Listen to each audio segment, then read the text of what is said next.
All right. Before we jump in today, I think we need to name why we're doing this episode.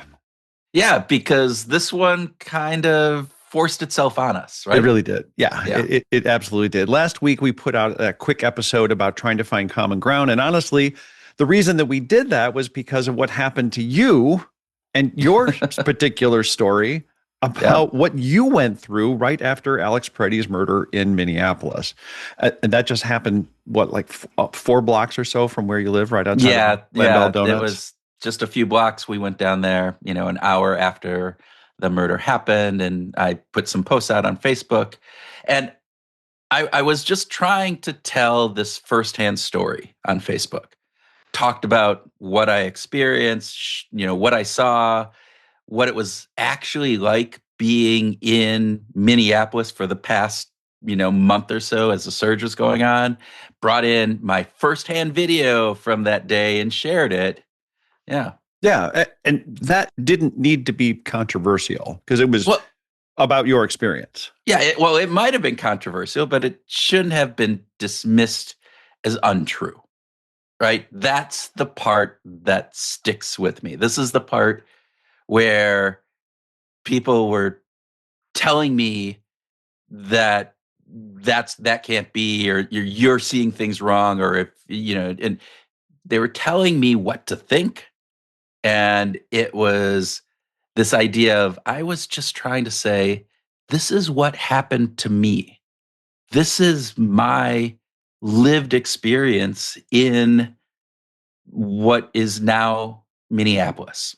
And those responses that you got really didn't acknowledge that reality, that your lived experience. Yeah, and that's what surprised me. People weren't saying, "Oh, I see. Yeah, I see what you're saying, but I have a different spin on this." What they were actually pushing was their own narrative, and they were giving me, uh, these comments about what I should have done, or they were giving canned responses.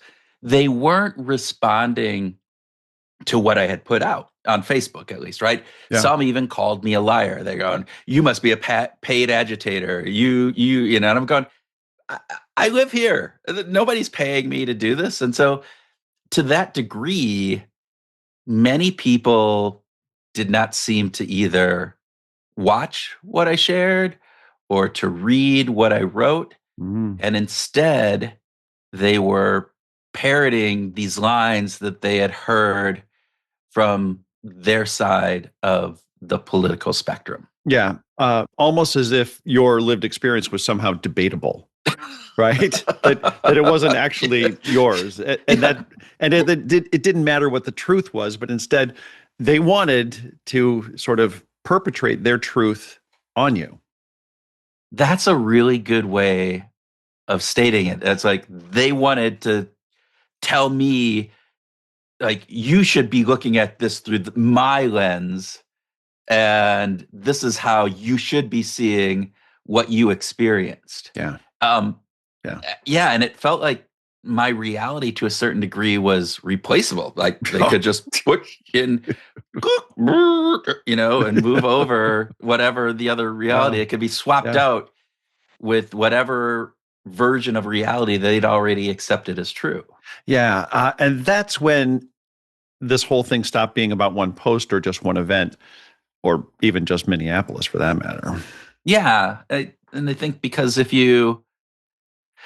when someone can look at what I'm saying as a person telling my own story, or anybody, so it's not just me. This is looking at an event through the eyes of a person who was there and say, nope, that's not real. Or even just not see it, right? Not just like, I don't see this. That tells us something bigger is going on. And I think it's a bigger issue that we think we need to explore. Well, and that's where we get to behavioral science, right? Because it reminds us of how powerful the stories that we want to believe can become, especially when they're fed to us over and over and over again.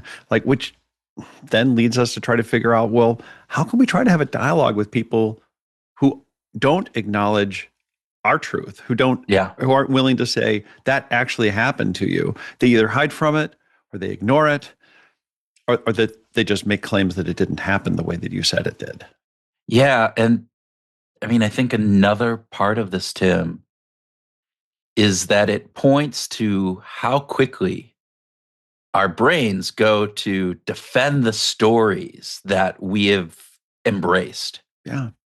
even over an actual human being who is standing in front of us, telling their reality, showing the actual video that they took of this event. So, is it even possible to get through to those people? And should we even try?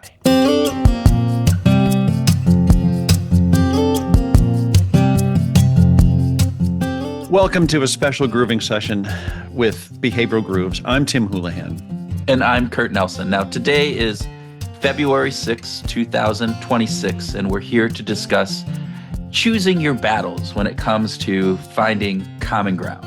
So, Tim, where do we start grooving on this? Well, what do we want to talk? I mean, oh my there's gosh. a lot. Yeah. There's a lot of places we could go, but how about if we start with one of the brightest people that we've ever met, and he's super renowned in the world as the expert on persuasion. We're talking about Robert Cialdini.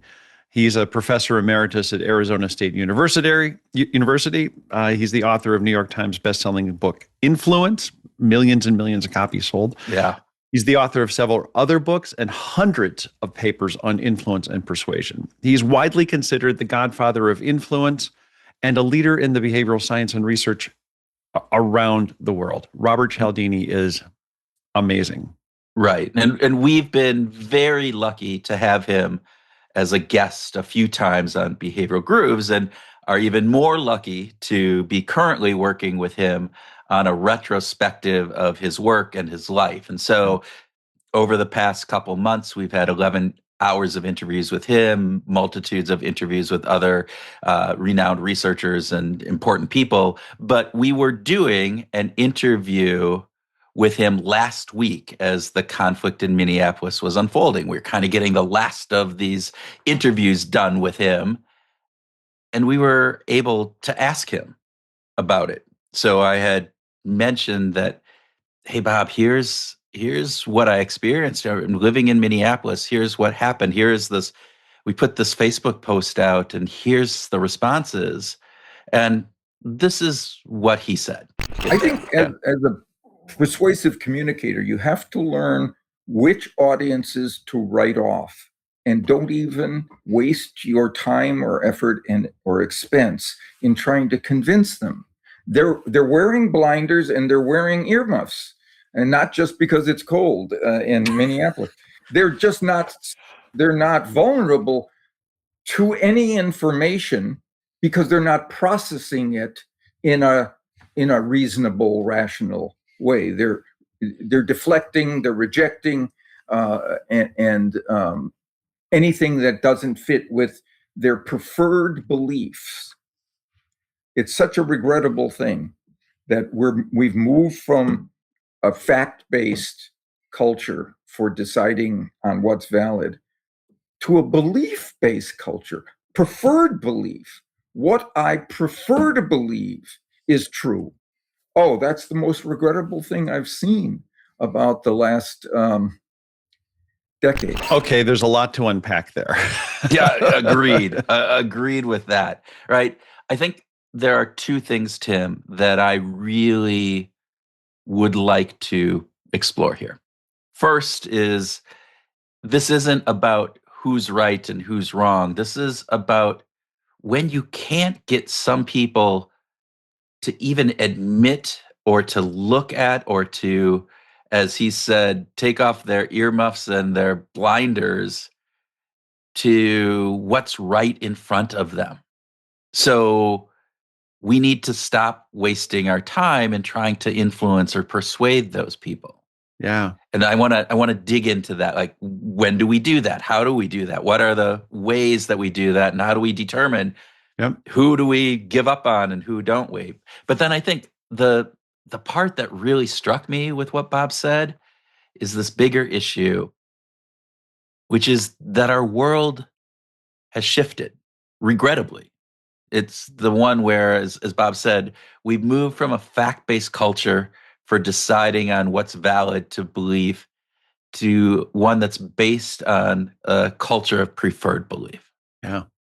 And I think that is just a statement of the world that we live in that I'd like to explore a little bit more. So, Yeah. Okay. So let's start with this rather uncomfortable idea.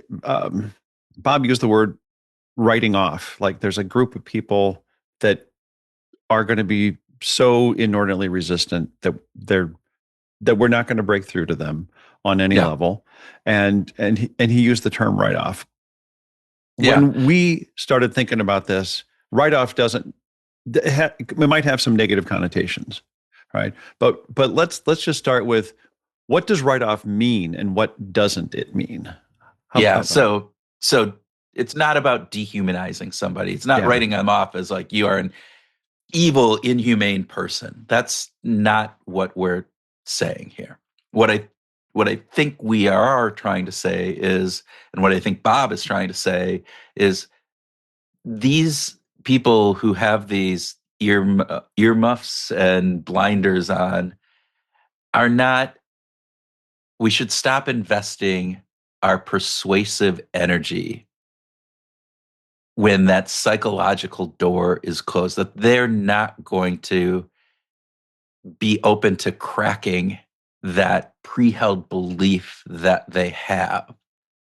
And I know for myself that that feels really difficult because I don't like this idea that I'm not going to get through to somebody, that we can't have a decent conversation. We just talked with Nick Epley about making connections. He's coming Yeah. up on a podcast we're doing in a few months, or we'll be posting in a few months. And his entire research is based on that we are not social enough, that we need to make more connections with people. And yet there is this truth that some people on both sides, that this is Yep. not just a Yep. right or left thing, this is Yep. on both sides of the aisle, are just not open to hearing your truth, Yeah. to allowing that truth to break through their preconceived ideas. Yeah. I want to emphasize when you talk about connecting, you're talking about having a conversation with someone. And Yes. it was something that came up in our conversation with Nick Epley, who is a professor at the University of Chicago, studies. He's a psychologist, but he said, just to remind us, social media is not a conversation. So what you experienced is not a conversation; it's pollution. It's not a place where we're going to have a constructive conversation. So when we talk about actually engaging with people, it's actually like person to person. It's like having a phone conversation or sitting down and talking with them. But actually, I mean, yes, it's not a real conversation, but social media is the way that we communicate in many instances today. But it's It just not a very is, good way. it's not a very good way. And that is very true. But this is where it gets to be really difficult because it is the way that I stay in touch with many of my high school, Yeah. acquaintances Yeah. of other people that I don't call up. I'm not going to meet them face to face. There isn't that chance that we are going to have a conversation, but I can trade comments or DMs with them. And I would like to believe that through that medium, we can actually maybe not have a full conversation that is similar to what it would be like if we're face to face, but that we could have a conversation Yeah. that again allows, and one of the things that Nick said today, which I thought was fantastic, was we often view things as either this is the way that it is or it isn't. And he says, it's often about thinking about it as a 20-sided dice, that there are all these different angles that you can look at it. Right. And again, one of the things that we're not trying to do is to say, you need to change your belief. That's not my intent in these conversations. I hope it's not my intent. But what I would like them to do is say, there's more than I'm just looking at this top number on the 20-sided dice. Right.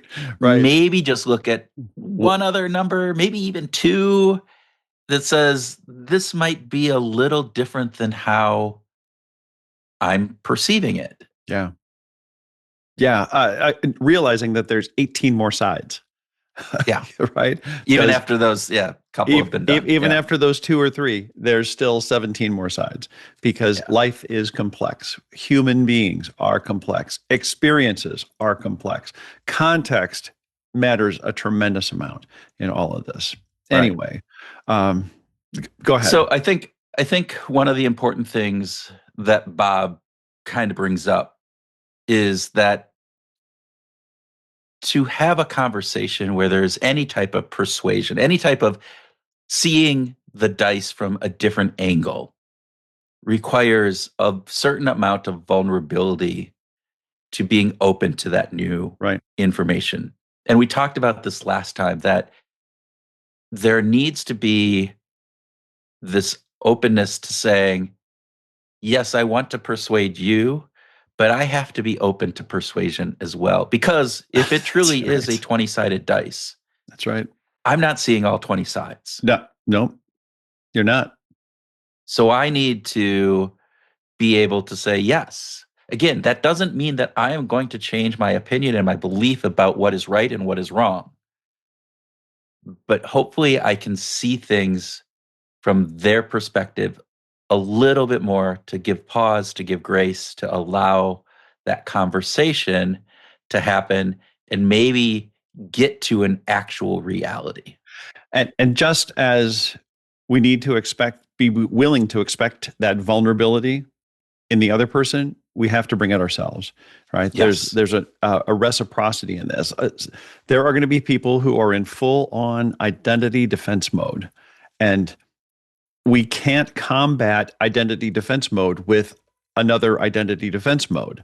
Yeah. That just doesn't work. So we have to be willing to drop our own shield, at least with the hope that that the person that we're trying to connect with is willing to drop their identity defense shield as well. Yeah. And I mean, when that happens, information isn't processed as information. It's processed as a threat, not as evidence. It's processed as this, you're challenging who I am.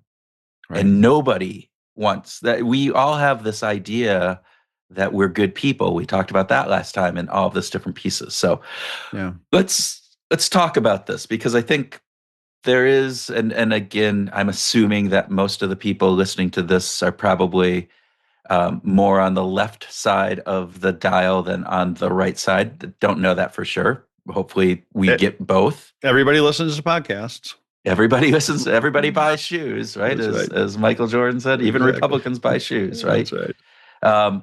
But there is this belief, I think, by many people that all Trump supporters are the same, or that all liberals are the same. And that's a myth. That's just a myth, right? We get lumped together into these buckets that are then have narratives and stories told by people in power and influencers who have an agenda, who want us to think certain things and behave in certain ways.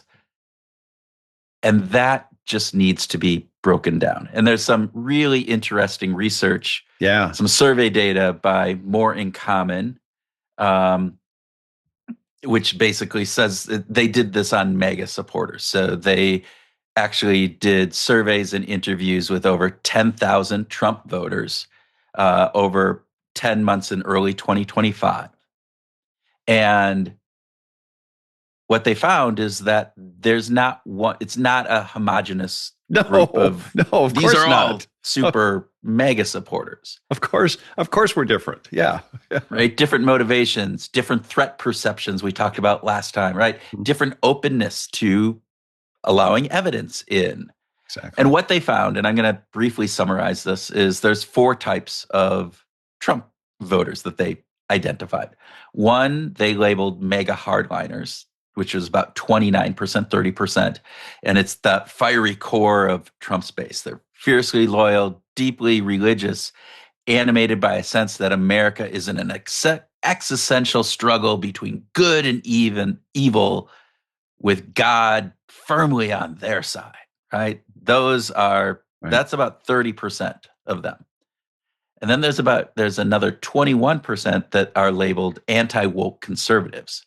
Again, from the data of More in Common, they're relatively well off, they're politically engaged, but they're deeply frustrated with this perception that the USA that they knew and loved is being taken over by the woke left, the progressive left, that schools, culture, institutions, all of the things that have shifted so radically in the last 10, 15 years is just sending the US down a rat hole. Yeah. Not necessarily super Trump fans, but obviously that part of it. And then they found 2 other groups. One is mainline Republicans, middle of the road conservatives, play by the rules, expect others to do the same, don't necessarily follow politics all that closely, but Trump and the Republicans are familiar. They have conservative values that they align with. It's securing the borders, keeping the economy strong, sense of cultural stability. They're there. And then And that's like 30% of that's about 30% of them. And then the remaining 20% is what they labeled the reluctant right. And this is the most ambivalent cohort as we kind of think of Trump's coalition. And it was the group that was most likely to, what they found is to have voted for Trump transactionally, right? It's the less bad of the choices. And again, many of them feel disconnected from national politics and don't believe that any politicians share their priorities in various different things. And so, again, really interesting research. You can go out and read that, because I find it really fascinating. Again, More in Common. You can do a search for that. We'll put some stuff in the show notes for you. So, Yeah, but the key here is that this idea that we're just identity locked doesn't have to be true, because we're complex as individuals, right? Uh, we have allowed ourselves to a large degree to allow our self-concept to be deeply fused with our political identity. yep. That's a challenge. That really is a challenge. And that kind of puts us, you talked about that defensive mode. It puts us in that, it's a personal attack if you take issue with the way that I see the world. So, When it is more about, got to keep coming back to this image of the 20-sided die. yeah. So with that, right, if we're taking those 4 groups of Trump support, and I'm sure you could do the same thing on the left. There's a liberal Yes, of component course. to that as well. Yes. They just didn't do this. But if you're looking at the right, if I am being my political persuasion, and I'm trying to talk to a Trump voter, I am not likely to get much foothold with the mega hardliners or the anti-woke conservatives. Yeah. As you said, they're identity locked. They're going to be, that new evidence is going to be hard for them to integrate into that identity. And as we saw with Solomon Ash's studies we talked about last time, where we talked about any of the different cognitive dissonance research that's out there, there is this ability for our brains to dismiss, reject, ignore, change actual evidence to fit their narrative, that motivated reasoning. Mm-hmm. So those are, if you run into them, and again, this is not a science per se, but you probably can tell who those people are pretty quickly in a conversation. In a conversation, yeah. If you're actually engaging with them authentically, getting back to the sort of the rules of the road, actually engaging with them vulnerably. Yes. If you're doing that and you're still getting resistance and you still see this, what should you do? This is where you don't engage. Yeah. This is where you write them off, as we talked about. Like, say, thank you. I appreciate your perception of this. It doesn't feel like anything I say will change any of your beliefs. I am therefore not going to expend my energy in trying to convince you. Best of luck moving forward. Okay, so what about the reluctant right on the opposite end of the scales? Yeah, so this is where I think we have an opportunity. This is where there is an opportunity to have a real conversation. Even with that, the Republicans in the middle, the mainline Republicans, much more so though with the reluctant right, that they were transactional. That was the least bad. More evidence might be able to go and say, hey, here it is. They're not locked in the identity. So they might be open to actually going, hey, Kurt, that lived experience, that world that you are living in, I hear what you're saying. Now, I might disagree about the causes of it. I might disagree about where I am focusing my harm perception. Mm-hmm. I'm more concerned about women who might be raped or killed by undocumented immigrant than I am about somebody being their First Amendment rights being trampled upon, or even being pushed down, or whatever, or maybe even being killed because you're at a protest. I might have a disagreement about where I'm focusing my thing, but they're not going to dismiss that lived. And maybe, just maybe, they will see 2 or 3 more sides of that dice. Yeah. Yeah. I just have to think about that comment from Bill Nye the Science Guy. I know that's not like, I know that this might sound a little off kilter, but he wrote that everyone you will ever know knows something that you don't. Everyone that you will ever meet knows something that you don't. But we don't learn what others have to teach us if we keep to ourselves. Yeah. If we don't have that conversation, we don't open up, if we're not authentic, if we don't bring a sense of vulnerability to that conversation, we will never know what that other person knows. Yeah. Now, there's a story that I was just in Nashville. I was there for work. Mm-hmm. And I was with clients and they had an evening function. So I went down to the bar to have dinner. And by the way, in Nashville. And you're doing it, by the way, you're moving away from the group because the client's got something going on. You're just taking time for yourself. I'm just taking time. I need some food, go down to the bar, good food down there. By the way, CattleCon is going on, largest cattle convention held all around, but it's being held in Nashville, same time. Okay. So I'm eating my wonderful truffle steak that they had. It was fantastic. And a wonderful couple comes down, and old man, probably in his mid-60s, long white, handlebar mustache coming way down, having a hat on, and a really nice woman. And they sit down next to me at the bar, and the woman goes, "Oh, did you enjoy your meal?" And we had yes, it was great, and telling about it's truffle, but it's not too truffly. And, I don't like, oh, me neither, and everything. They're telling me about, oh, yeah, well, I think I might try the Wagyu burgers because we have a calf that's half Wagyu.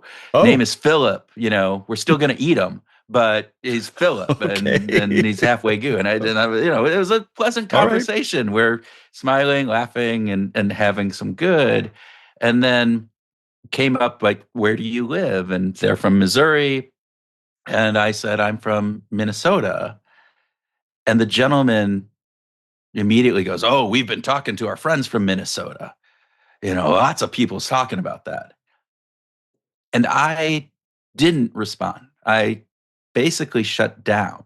And in retrospect, I should not have. Yeah, it was a missed Because opportunity. this was an opportunity to have that conversation. But I was literally, I was afraid because I made an assumption.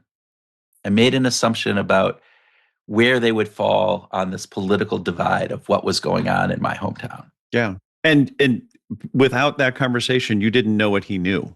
You I didn't didn't know know. what he knew. I Yeah. didn't know how open they would be to having the conversation. Right. And we talked with Nick Epley about this earlier, and he brought up a great thing. He said, "Kurt, you weren't honest with them." Mm. And that was really hit me because I really wasn't. I could have just said, "Yeah, it's been really hard. I live very close to where Alex was killed, and the stress and pressure have been there, and I'm just exhausted." Um, and that might have led to, whatever that conversation, it could have led to somewhere. Who And it knows? might have led to them asking questions about it, and it might not have. And I could have shut it off after that, but I didn't even go there. Yeah. And I think that was my mistake. That was a opportunity that I did not take that I could have. So, Absolutely. And we come to these crossroads in real time, in real life, without a lot of preparation, without a lot of advance notice, without some kind of rehearsal, like this is how I'm going to do this. It's not easy to deal with life as fast as it comes at us. It just isn't. And I just want to say thank you to you, Kurt, for kind of being willing to say, could have handled it better. yeah. Or there at least there was an alternative way of handling it on this 20-sided die that you chose not to pursue that might be interesting to pursue Yeah. next time. And everybody, wherever you are on whatever political spectrum, on where you are on the exhaustion around this and various different pieces or whatever topic, this doesn't have to be about Minneapolis and what's going on here with the surge. This could be on any type of topic. You need to show up honest to yourself, but that honesty with others, I think, is really important. And actually, I think that gets a little bit into what Nick was trying to say, but also what Bob says later. We'll talk about that. But let's move on to the site. So first off, if people are shouting at you, speaking loud, and being name calling on online, probably not the group that you're going to get any type of crack in their armor. They're not going to see another side of the dice. No. But others are, and so don't just hole up and try to only get the voices from your own side. Open up to others and have that conversation. But I think there's a really big question, which is that idea of coming from a fact-based culture to a preferred belief culture that Bob lamented, that it just struck me as really sad. Yeah, it is, right? Because when we move away from shared facts, that starts to really interrupt our ability to easily interact. And when I think about this, I trace it back to 1982 or so when Congress passed the act that news didn't have to be, it didn't have to be news. Like you could have a news program that had all editorial, and that spawned two important bifurcations. It spawned CNN and Fox. And both of them, clearly and quickly saw that their path to success was differentiation. And in order for them to sell advertising to the largest audiences, they were going to have very different messages. And that started, that just was fueled by what was happening in Congress at the time as well. Well, and that goes to, I remember very distinctly, like after one of the conventions, and then they would come back and talk about what was just said up on stage. They called it the spin room. Yeah, and they brought in like somebody from the other party or a different, not, and they would spin it. It was like they're calling it spin. This is not truth. This is what we want you to think about this. And I think that, as you said, was the prelude to this. But I think the cultural shift really crystallized for me. Ground zero, so to say, was this alternative facts that happened right after Trump was elected first time. And it was Kellyanne Conway, right? Yeah. Yeah. And it was in discussions about how Trump had claimed that he had the biggest inauguration crowd ever. Yeah. And when you looked at pictures from the National Park Service, the National Park Service, side by side between the two, between Obama's inauguration and Trump's, again, absolutely not true. From if you are a unbiased participant in just looking at these and you said, without knowing which one has more people in it, you would have picked Obama's. But Kellyanne Conway said no. Sean Spicer, who was the press secretary at the time, was simply presenting alternative facts in saying that basically this, I believe, this is a bigger crowd, and so that's what we're going to say it is. And alternative facts. It's such a weird way of thinking about this, because if they're alternative, then one of them is wrong. I mean, if that's what they're saying, it's not like. And I will take this because we've been talking about a 20-sided dice, and you go, oh, well, isn't that just a different side of the dice? In this instance, it wasn't. Right. And I think in many other instances, it isn't as well, right? This isn't semantics. This isn't saying you're calling this large, I'm calling this huge. There's a difference in how we're using our language around this. And it comes down to this element, which Bob calls this regrettable thing, is that's a core shift. Now I don't have to believe facts because my side will come up with alternative facts that I can say are the truth. Right. Information is really not something that you choose.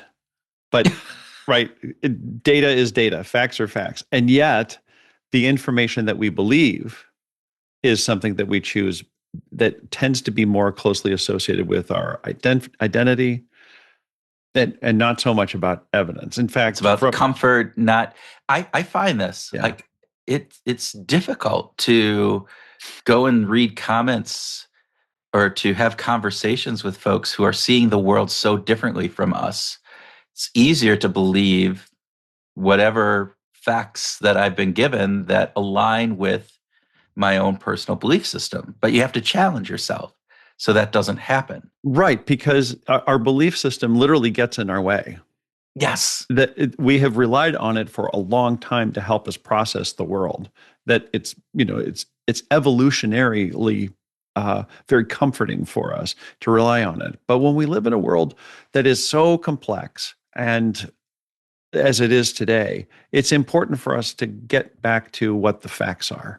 Yeah. And from there, from a common understanding of what the facts are and what's actually happening, then use our belief system to inform, not before we actually understand the facts. And what I find very difficult to comprehend is that if you would ask people generally, if you knew that somebody demonstrably lied to you, does your trust in that person go up or down? And I would generally, what would you say? It's going to go down.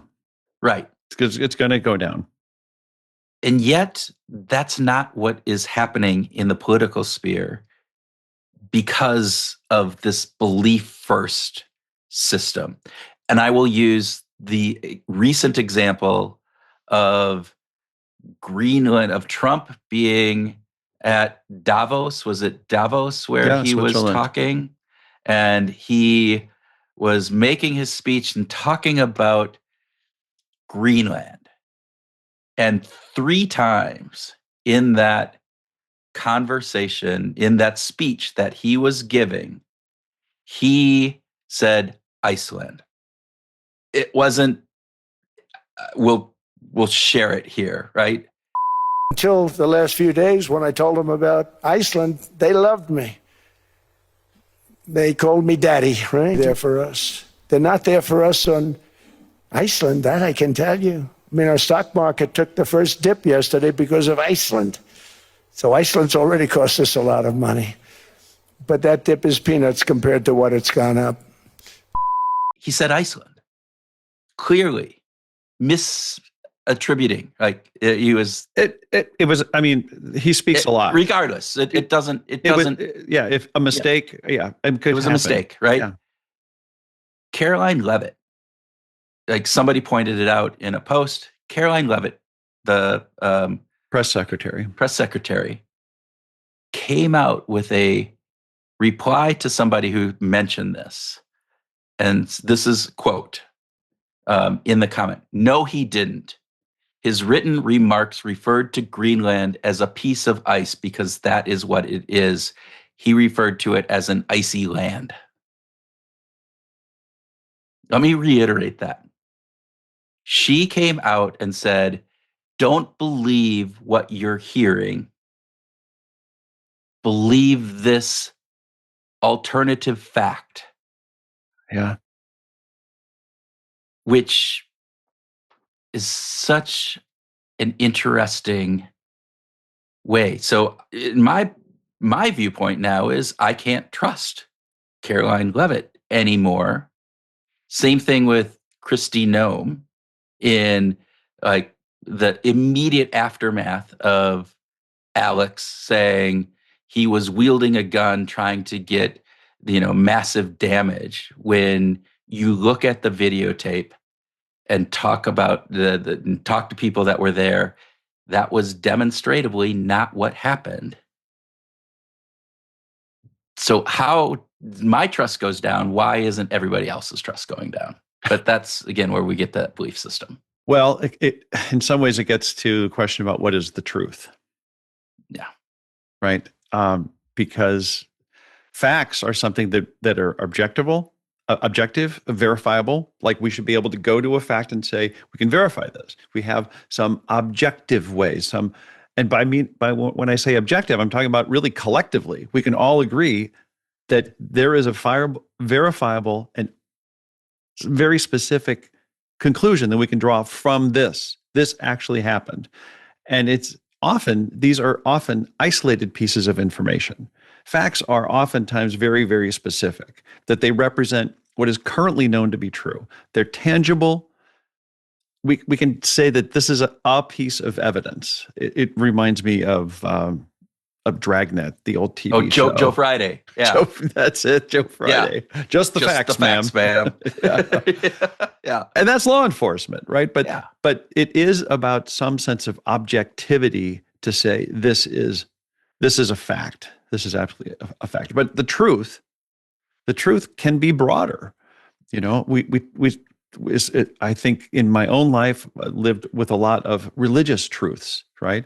These are oftentimes more subjective, right? Contextual, and truth often encompasses our meaning and the beliefs that we have, and can provide a broader and fuller, holistic picture of what something might mean. It could represent something deeper. But that evidence should inform the truth. Yes. That evidence is used to say this belief that I have is actually what is happening. That's right. And when we have alternative facts, alternative evidence that you can pick and choose, then it no longer becomes a shared reality that is informing your truth, your belief, but it's the opposite. Exactly. And that doesn't lead to good policy. It doesn't lead to good, world where we can find common ground. It doesn't lead to a positive outcome by any measure that I can think of. Right. It's like it comes down to who's to say what's real, and I just have to believe what my side of the aisle says.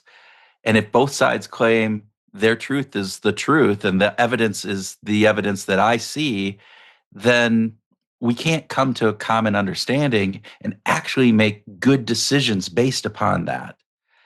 And that is really sad. And I think that's where Bob was going. Yeah. That's absolutely where he was going when he said that we've moved from a fact-based culture to a preferred belief culture.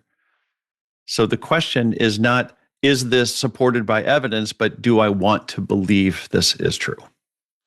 And that really puts a stick right in the axle right there. Yeah. So not to end on a downer note, but let's go. So we were talking to Bob, right? And we were telling him that we were trying to offer people advice on how to break through the spin machine, this alternative facts world, and asked him how can we do that for those people that we deemed open to at least listening. And here's what he said. What I would say is that there's a reason both work. One is telling stories. You can't counter argue a story. You can counter argue a belief or an assertion or a claim. You can't counter argue a story. It is. And people have to just recognize that this, unless they say you're a lying piece of dreck, right? No, but now deal with the story. This is just what, as you were saying, this is my personal experience. This is what I've lived. This is what I've seen, right? Okay, deal with that now. You can't counter argue it. You can't counter argue with the validity of that, right? So that's the reason that telling stories, including illustrative stories, is so important in this time and age. And the other of giving people the respect to listen to their side of the story, for them to give their reasons, their experiences, and to listen in a concentrated, careful way to their side of the story, and then provide yours. And by the rule of reciprocity, it's their turn to listen. It's their turn to bring down the defenses. And that's the way we have a chance of getting through. Because the walls have come down. The fortress walls have come down. Yeah. So, Tim, I mean, I think there's some hope here, right? At least I'm grasping at straws. But all right, all is not lost. Glass is half full. Absolutely. Glass is full. It has water and air in it. It's full. It's just made up of more than just water. Yeah, it's just not full of water. I think that I just want to keep coming back to this really important idea that if we believe something, to ask ourselves, why do we believe that's the case? Yes. And what are the facts that support that? And then if we're going to engage someone else in a conversation, got to ask ourselves, am I willing to be open and vulnerable to see the world in a new way? Am I open to hearing a story, to hearing something about the world that I haven't currently seen in the world? Seeing that other side of the dice. Yeah. One of the other frames of that dice. Exactly. So I have to start with that vulnerability. And oh my God, thank you for Kwame Christian introducing us to the term of compassionate curiosity. We've got to be willing to have compassionate curiosity and to ask questions and to listen to what other people have to say. Well, and I think that's what Bob is talking about too. So if we're trying to get people to understand our perspective and to maybe persuade them to see a different side of that lens, we have to give other people respect. And that's hard. We have to give them this that we actually have to genuinely listen to them. When we do that, it creates this need for reciprocity that they feel that they need to then listen to our story. And we need to tell them in stories. We need to use these illustrative stories, as Bob says, that get at an emotional, that they can't dismiss. They can't say, even though some of these, people did with what we shared. But again, if you're not in that, ultra, identity-based, world, if you are malleable to saying, hey, I want to understand this, those stories that's my personal experience. It's what I've lived, and you can't, as Bob says, you can't counter argue the validity of that. Of a story. Of your story. You can't count that's that, right. that is your story. Now I can disagree about, like, did you see everything? Are there other facets that are involved and different pieces around it? But I can't dismiss that was the reality for you in that moment as you describe it, if you're being honest, right? Yeah. Well, just to kind of get back to Carl Rogers, we talked about this in the last session, Carl Rogers' work on the unconditional positive regard, this UPR, this idea that it's really important sometimes to separate a person's inherent worth from their behavior or the things that they're saying. We have to start from a human dignity perspective with anybody and everybody that we encounter, period. Yeah. And that, I think, is really important, is human dignity in different pieces of this. And so I think with that, let's leave it with some positives, be open, be genuine, be honest, even when you might not want to be, both with yourself and with others, and run with that. And maybe we can find some common ground, because actually the evidence will be real. There will be no alternative facts. There will just be, here's what happened. Now let's make some decisions based upon that.